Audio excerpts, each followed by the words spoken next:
To live a little better, हमें अपने जीवन में अग्रसर ही अग्रसर होना चाहिए। लिटिल बेटर, अ लिटिल थोड़ा सा, बेटर और अच्छा, पहले से अच्छा हमें जीवन व्यतीत करने के लिए उत्साहित होना चाहिए। And to always be forgiving if someone hurts you. Forgive means किसी को क्षमा करना। क्षमा कैसे कर सकते हैं? हम उसकी बातों पर ध्यान ही ना दें, हम अपने गोल पर ही अग्रसित रहें। जैसे यदि आपके मदर फादर आपको कुछ कह देते हैं तो आपको बुरा नहीं लगना चाहिए, because they are your parents. उन्हें हक है आपको सही और गलत में फ़र्क महसूस कराने का। आप जब सही पाथ पर अग्रसर होंगे तो आप में जो कमियां हैं वो दूर हो जाएंगी और आपको क्या मिलेगा? Success. You are right. Fail, what is the meaning of fail?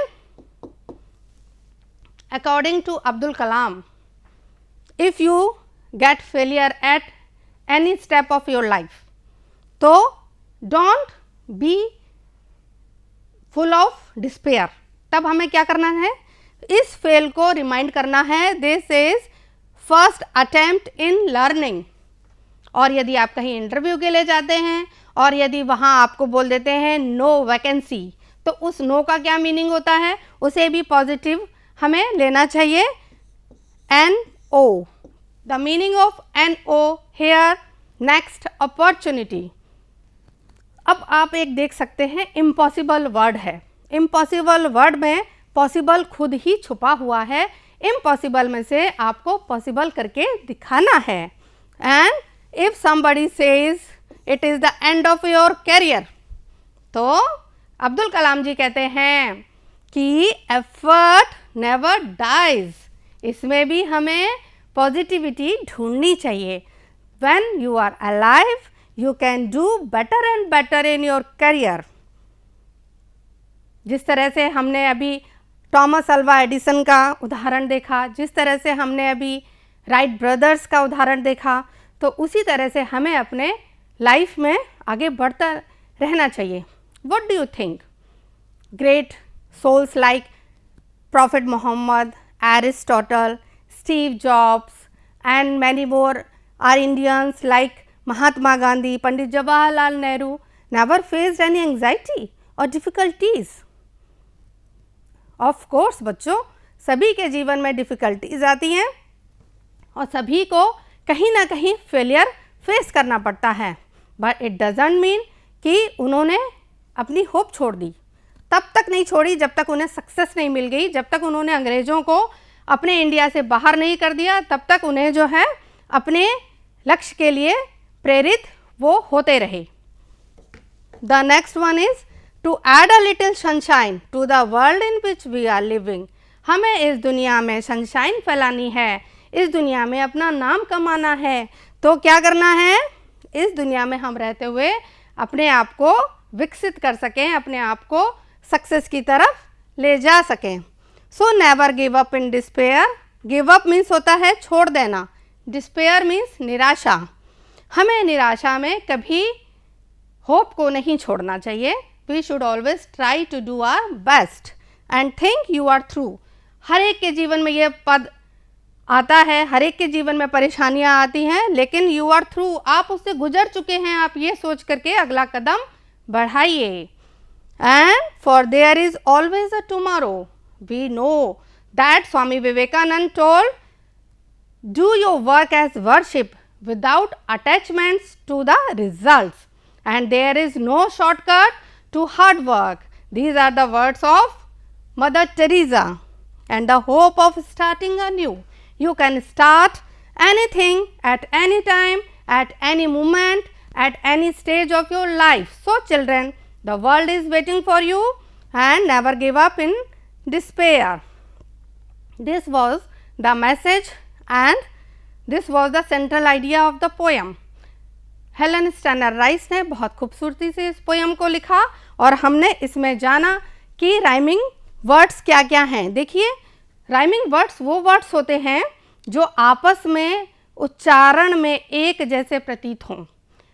Poet या गीतकार अपनी कविता में ऐसे तुकांत शब्द, ऐसे ब्यूटीफुल पोइटिक डिवाइसेस का यूज़ करते हैं जिससे उनका पोयम या उनके जो गाने हैं वो सुनने में अच्छे लगें। जब सुनने में अच्छे लगते हैं तो याद भी अच्छी तरह से हो जाते हैं। ये हमारे संगीत का भी नियम है कि जो चीज़ हमें अच्छी लगेगी वो बहुत जल्दी याद हो जाती है।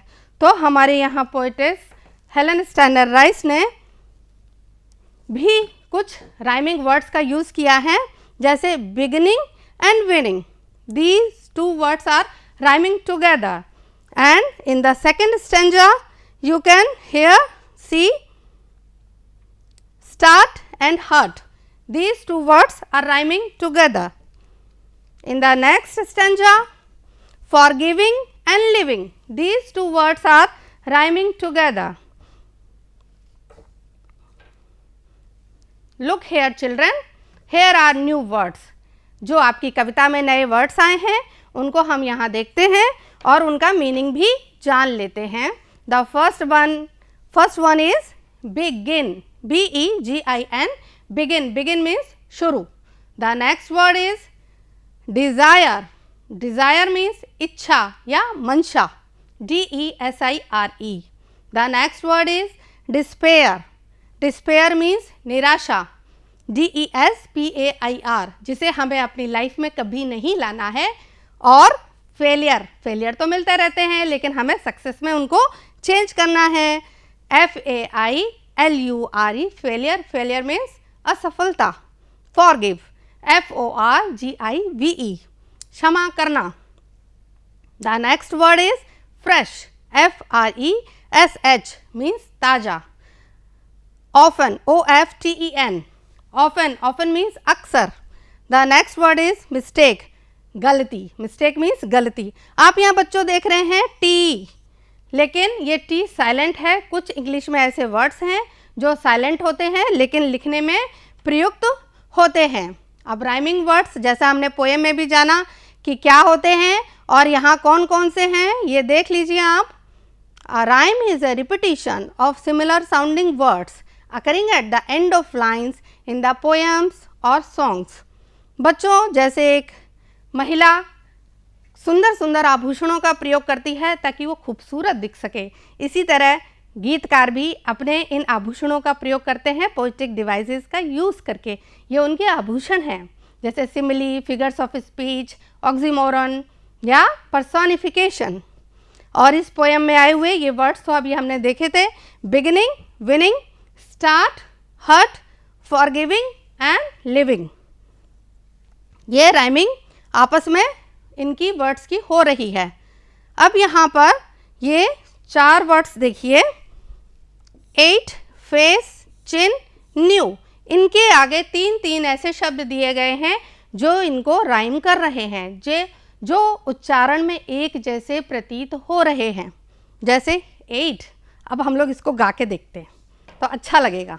बोलिए आप मेरे पीछे पीछे।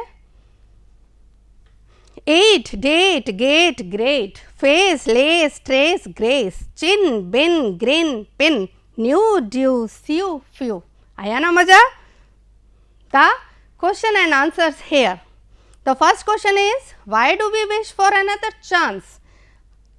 The answer is, we wish for another chance to make a fresh beginning. The next question is, what does it take to make a brand new start? The answer is, it takes a deep desire to make a brand new start. The next question, why should we never give up in despair? हमें कभी निराशा में अपना ध्येय या अपना गोल नहीं छोड़ना चाहिए। क्यों? क्योंकि we should never give up in despair because there is always a hope to start everything afresh and there is a new tomorrow. The next question is, what lesson do we learn from the poem? The answer, you can see here, although we commit mistakes and face failures, there is always a hope for a next chance in our lives. We must have a strong desire to try and make our life and our world better. Activity बच्चों, यहाँ poem के जो लाइनें हैं उनके 2-2 टुकड़े किए गए हैं। उस लाइन को आपको पूरा करना है। और वो लाइन कैसे पूरी होगी? जब आप इस पोएम को लर्न कर लेंगे। और यहाँ बुक भी आप सामने देख सकते हैं। और let us do this activity. A chance to blot out, it is yes, this line completes with this our mistake. The next one is it only takes a deep desire. The next is to add a little sunshine. The next one is so never give up in despair. ये हमारी कविता की 4 लाइनें हैं जो अब match करने के बाद पूरी हो गई हैं। The next message decoding. Here you can see बच्चों लेटर्स क्या होते हैं आप बताइए।